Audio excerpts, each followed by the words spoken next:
আমি রিয়া নতুন একটা মিনি ব্লগ নিয়ে আবার উপস্থিত হলাম। তো এখানে দেখো রিদিপসোনা ঘর দুয়ার পুরো একেবারে নোংরা করে ফেলছে। আমি সুন্দর করে গুছাই আরও বারবার এলোমেলো করে ফেলে, এটাই হচ্ছে ওর দুষ্টুমি। আর আমি রিদিপসোনাকে ঘুম পাড়াচ্ছিলাম আর এই মহারাজ জানলা দিয়ে ঢুকে দিব্যি কলাগুলো খাচ্ছিল। তারপরে যেই আমি একটু নড়লাম উনি পুরুত করে উড়ে চলে গেল। তারপরে সন্ধ্যাবেলা আমি রিদিপসোনাকে নিয়ে গেছিলাম ছাদে। তো ছাদে গিয়ে রিদিপসোনা তো আরেক তাণ্ডব, মানে ও ছাদে গেলে ওর আলাদাই খুশি।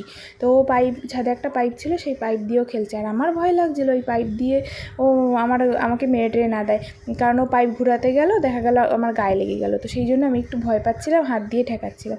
তো ও কখনো ছাদে শুয়ে পড়ছে, কখনো ওই পাইপ দিয়ে খেলছে। তো ও এইভাবেই দুষ্টুমিগুলো করে।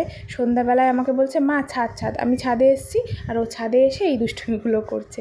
তো যাই হোক, আমাদের মিনি ব্লগগুলো যদি তোমার ভালো লেগে থাকে তাহলে লাইক, কমেন্ট, সাবস্ক্রাইব করতে ভুলো না। দেখা হবে নেক্সট মিনি ব্লগে। বাই।